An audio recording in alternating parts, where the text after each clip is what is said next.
2 more weeks until kickoff, and yet these are still the hottest position battles going on right now.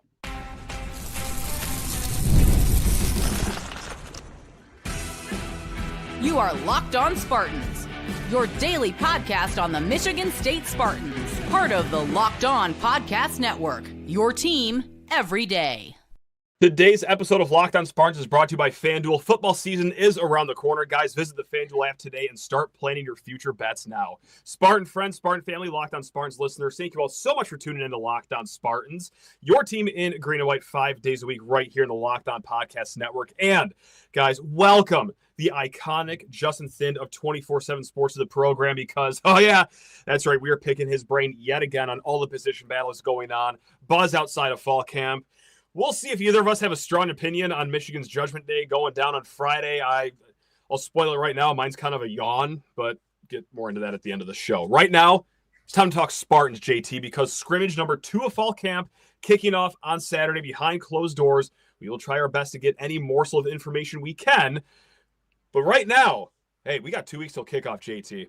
The hottest position battle right now going on inside the Tom Izzo football building is the blank position. So the reason that I'm going to say the position at hand is a mixture between how uncertain it is and also how important it is. Because there's a few positions where it's pretty murky. So that's not unique about this position. But Matt, if you can't get after the quarterback, nothing else matters on defense. So that's what they say. Yeah, that's what my eyes have told me last year too. Yeah. So it's that rush end position for me. What is the buzz coming out of the building for that right now? Like, okay, look, obviously people are going to say some positive things right now. You're not going to get in front of a microphone in these fall press conferences and say, oh boy, I wish the portal was still open to get a few more guys. But truly, is this a room that you can be sold on going into the year, you think? Or where are you at just with this whole rush end position? I personally am as pessimistic as probably anyone that I've seen talk about it, anyone in the media space and stuff. I would describe my general sentiment towards this roster as I'm willing to go on record as probably the most optimistic person out there about the receiver room. And then probably the most pessimistic person out there for the rush end room. And I'm fully good with owning both extremes. And right now, the reason that I kind of am down on the rush end room isn't because of intel I've heard. There's nobody out there saying oh man, we messed up, should have gotten more guys, should have gotten better guys. There's not any tangible intel, but I'm of the position that I need to see it to believe it. And also the other thing is when I compare it to last year's room, did they get somebody better than Chris Vogel? I would say no. Did they get somebody better than Anthony Jones? Maybe somebody that'll have more production than Anthony Jones by the end of the season. But the way that I look at it is there's so many guys they got that it's not crazy that one of them hits. And it's not crazy that 2 of them are average and 1 of them's above average and they get a decent amount of sacks. Linebackers are better. They're getting more pressure from the strong side, defensive end side than last year with both Jalen Thompson and Quindarius Dunnigan. So they could all be fine. But it's just I need to see it to believe it. So in terms of talking about names, now the most interesting decision that I had to make for my series of depth chart preview predictions, which were great, I enjoyed those. They were great. And the decision was to put Tyler Gillison as the starting rush end, but with multiple paragraphs of hedging. And saying I don't really think he's going to be the starting rush end in week 1 on August 29th. But he was the first team rush end in the first week of practices, which is all that had happened up to that point. But still, I was I'm not going to put any stock in that because this is probably Joe Rossi and Chad Wilt trying to have the transfers, which are pretty much all the rest of the options behind them, earn it. And they were going to, the guy that was already there, he's going to start ahead and everyone else is going to have to beat him. So I was I'm not going to put any stock on that. Then I asked somebody on the team, I'm like, hey, what are the chances that Tyler Gillison actually is the guy that keeps this job? Or is it just something that you think is kind of a situation of earning it? And he was like, no, he's legit. Okay. They're like, there's a chance that he keeps that job. Obviously, nobody's guaranteeing it. Isaac Smith had 8 or 9 starts last year at defensive end at the FBS level and in the Big 12. So I would probably lean him over Tyler Gillison, who was pretty much didn't play much last year and was at Cincinnati for 1 year before that. So like on paper, I don't see it, but football's not played on paper. Everyone spends a lot of hours every single day perfecting their craft, working on their bodies, being at different levels of ambitious. And the other one I should mention is David Santiago, who played over 500 snaps as a rush end in a Mountain West Conference schedule for Air Force. So there's guys there that you're like, okay, like one of these guys could take a step from where they were last year, and then Michigan State could be fine. They're not going to be good. They're going to be fine at that position. And then the whole seven will come together as a whole to be better than last year. And then offense ups their points per game a ton. And this could be a great season, even with me being right to be paranoid about the rush end. It's hard to argue any of it, really. I mean, hey, I'd love to be wrong. I would love for the ceiling to be higher than what I ever think it could be here, which I think I'm kind of aligned here. Like, I'm just hoping for fine. I think that's what that position group kind of maxes out at. I mean, no disrespect to the hardworking kids there, but I don't know. I mean, we'll have to just see. But look, we all know the story with the rush end position now at this point. Let's just broaden our horizons here. Let's go even outside that right now, because there's a position battle going on at the cornerback position here. Joshua Eaton, anyone that you talk to seems pretty well established that he is CB1 on this team. CB2, you have his Chance Rucker. I've been hearing really good things about Chance Rucker as well. But this is a position group where they brought in, I think it was 79 transfers at that single position in the spring portal here. And amongst those guys, older experienced guys like Nijay Burt out of Eastern Illinois, then Malcolm Bell out of UConn.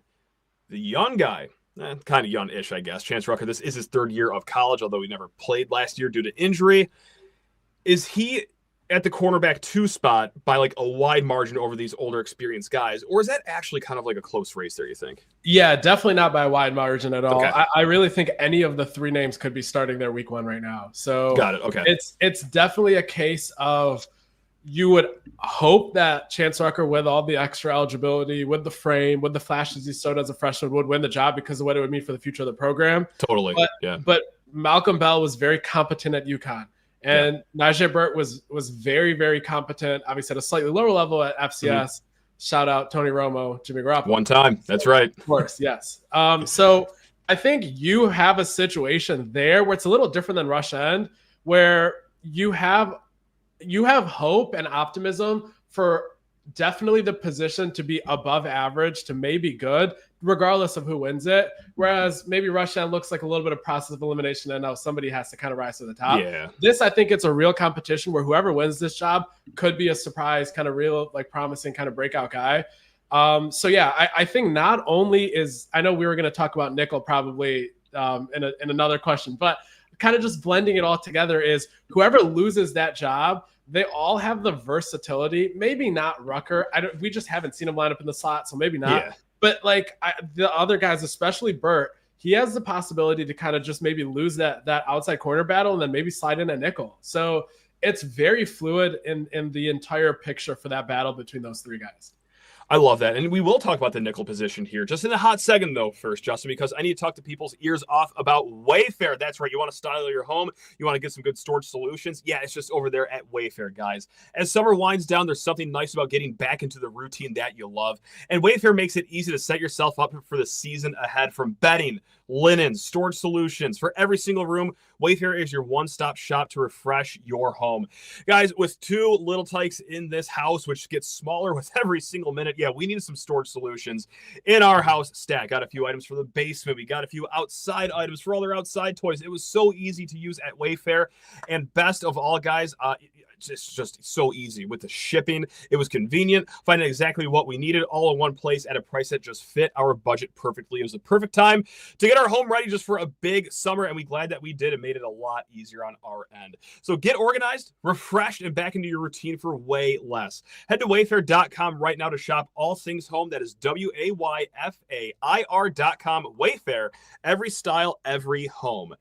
And as we bring back on the wonderful Justin Thin of 24/7 Sports, just want to plug something that we're going to try to do this Friday, guys. 1 week before kickoff, we're going to try a charity drive show for the Believe in Miracles Foundation. They do fantastic work here for a lot of critically ill kids in the state of Michigan. They grant wishes for them, send them on shopping sprees, vacations. Wonderful, wonderful place. It's all in the description of this episode.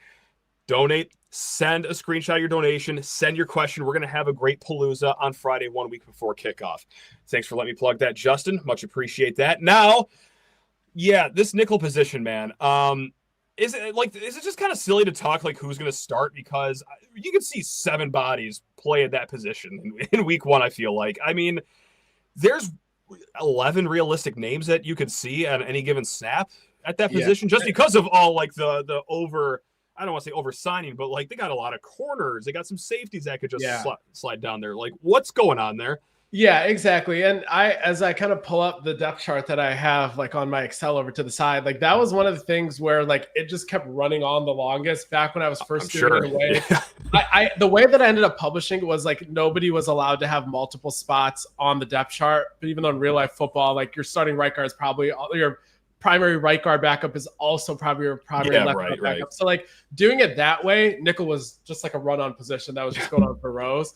But like the way that I ended up putting it out was Willie, Ade Willie, Jeremiah Hughes, and then Devin Cromwell, who they picked up as a 6-year transfer. So like those are the guys that are there. But like I said, like Najee Burt could start over there.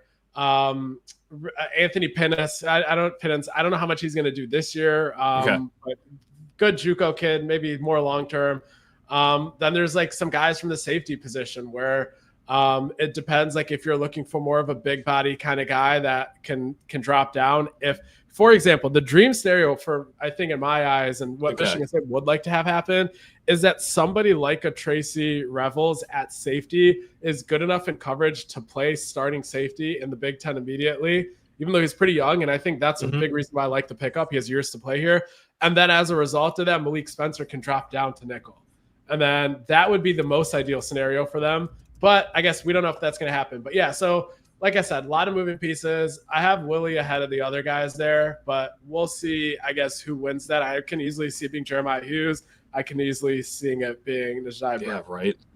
And join me on the Tracy Revels hype train. I love what we're getting out of him. I mean, this is a versatile guy, played everywhere at Bowling Green, seemingly. So, yeah, that's just the kind of thesis that they were running with in the spring portal is like, we're going to get secondary players with guys that can play ideally all 3 positions. So who knows what's going to shake out there. Look, before we flip it to the offense here, just one more question about the defense. It's a basic question, but like, who's getting like positive smoke more? We know the linebackers are feeling really good about this right now, but of like the defensive line or the secondary, if you had to pick one unit that's getting more positive vibes right now, who would you pick? Or is that already spoiled with the doubt in the rush end position? Because I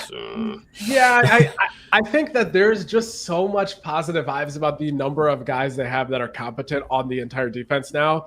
So like, but what I mean, I guess if you're like week 12 and you have a billion injuries, like nobody's going to be good at like at that point. But like, if you have a normal injury kind of season and you're sitting in week 8, they should have competent football players out there. And we can't really say that the last like 6, 7, 8 years. So I think that alone is a big thing. But yeah, like with the linebackers, obviously like Jordan Hall has been like the leader of the positive buzz for the whole defense, but it's the second tier guys, the guys that are going to be second string that probably have no chance of starting. Somebody like a Brady Pretzlaff, like he's not unseating Jordan Hall. Like he's not starting football games this year. And yet they couldn't be higher on him. Right. And the same thing, so Samaj Bridgman and Marcellus Pulliam, they both have the chance to take that Sam Backer spot from Darius Snow, who I think will start week 1. But like they have 3 guys there that they think are good enough to start in the Big Ten at that position. And then Isaiah Moa.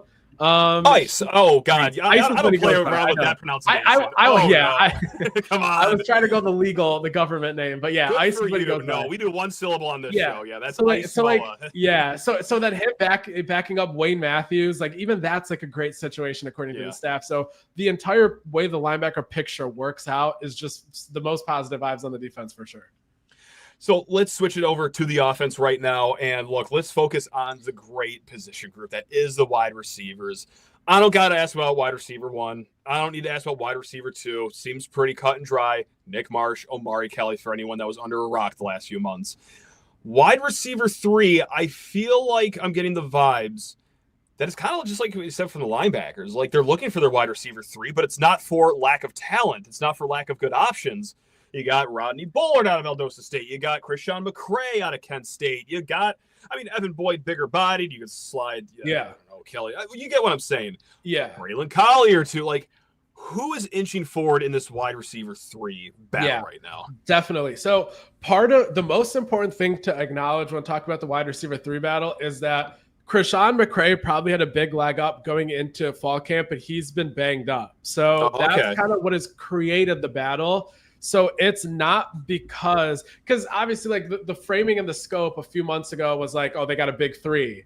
And then they got these other guys. And it's not that McCray has underperformed or anything like that. It's just when somebody's missing time in practice and then the guys that are playing instead are actually really good too, it just creates naturally a battle. So that's what has happened here. Yeah. So Chrishon McCray, 1,000-yard MAC receiver. I think, what did he have, like 9 of the 11 passing touchdowns in that offense over there? It's a sad number if you look at it, but it was a heavy percentage.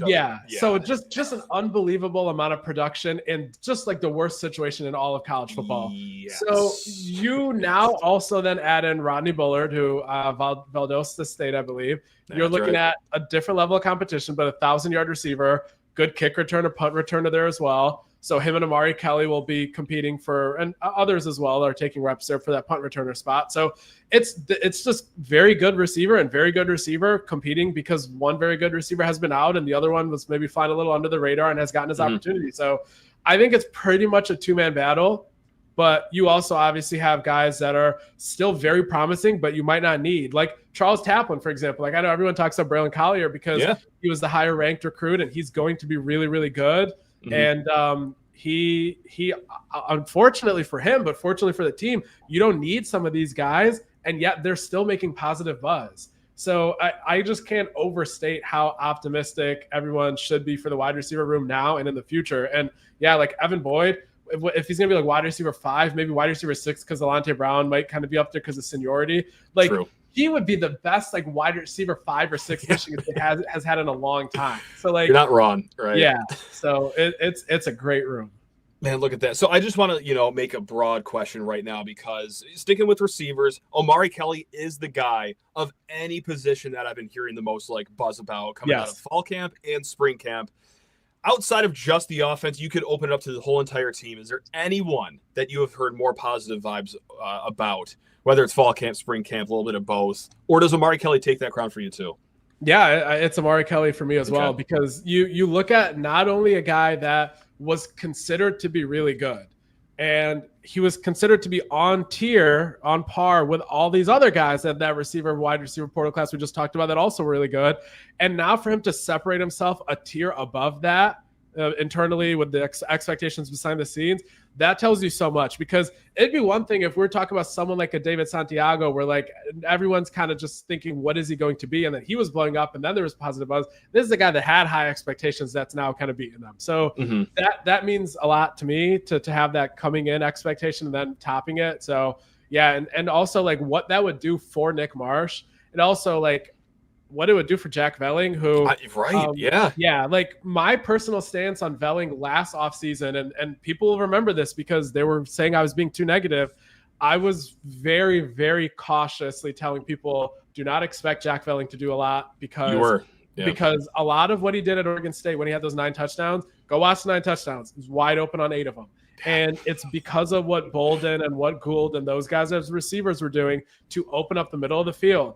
And it's a skill to get open and stay open and find the in-between of the zones and execute the routes. And because of the fact that they're going to have receiver talent this year, now I'm telling people that the stock has gotten too low on Jack Velling.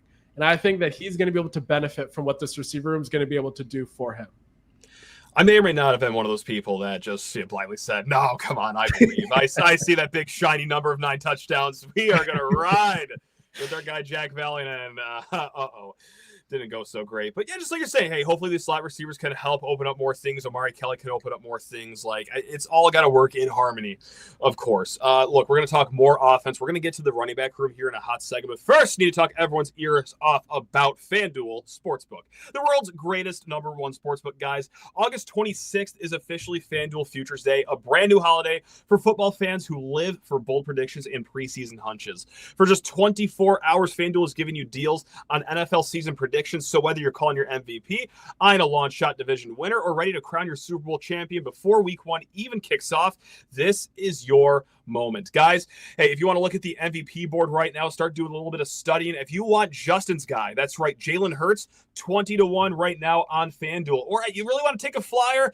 Do I think he's going to win? No. Do I like the value on it? Maybe he gets a nice little third-year bump. CJ Stroud at 25-1. Hey, don't count him out just yet, guys. He's a fine player. But hey, whatever it is, again, Super Bowl, MVP, divisions. Stay tuned for August 26th for FanDuel Futures Day, guys. Just visit the FanDuel app today and start planning your futures bets now because Futures Day is one day and one day only on FanDuel. Play your game. Now let's drag it back out here for one final segment. The one, the only Justin Thind of 24/7 Sports. And help me form an opinion, Justin, because, hey, we've been hearing some pretty good things about Jace Clarizio. You know, he's come a long way since spring camp, which wasn't bad by any means, but you heard that, okay, he's just learning the game as an early enrollee freshman. Understandable. Now fall camp happens. Seems like every week we're getting just quotes. We're hearing things about, hey, Jace Clarizio is looking really good. I'll just ask it straight up. Justin, is he looking good because the rest of the running back room isn't necessarily draped in 4-star talent? Is he looking good just for a true freshman? Is he just good for a college football player before he's even taken a single college snap? Please help me form an opinion before I go manic over here. Please. Yeah, so my understanding is that he's looking good for what his expected timeline was supposed to be as like when he was supposed to contribute. So I don't know necessarily what their exact timeline was, but like what I mean is like, let's say he was supposed to be the guy as a third-year guy on campus. Now he might be able to be like maybe like one of a 2-man rotation as a sophomore or a redshirt freshman or something. Okay. I don't expect him to like suddenly jump up ahead of like the 3 guys ahead of him this year. But it's that like similar to Jaden Savory, who we're probably not going to talk about outside of this sentence in this podcast. He arrived on campus and he looks much more physically ready than he was supposed to be. So instead of him maybe contributing as a redshirt junior, now you might be looking at it as a redshirt sophomore thing. So when you hear guys' name and like buzz and stuff like that, sometimes it's just, oh, now we're more hopeful about his long-term expectations and his timeline. Not necessarily that he's going to go ahead and play a huge role this year, but again, like it's running back and it's a hot hand thing. And if like guys aren't like getting the yards or missing the blocks on QB protection, anyone's going to get the chance there. But yeah, right now, the way that I see it is Brandon Toulis, Mekhi Frazier are probably going to end the season with the 2 most carries on the team. I can't say necessarily if week 1 they're going to have the top 2 carries because Elijah Tautalver, kind of older guy, has seen a lot. More versatile, maybe as a third down back out of the backfield, receiving the ball. So early on, maybe like first few conference games, I think he's going to get a good amount of touches. But I see the season-long thing is those 2 true sophomores out of the state of Texas that they signed in their first year of arriving here, Toulis and Frazier, in either order really, are probably going to be the top 2 guys when the whole season is said and done. I'm already like planning like my first touchdown score prop bet on FanDuel. Should they still be around, of course.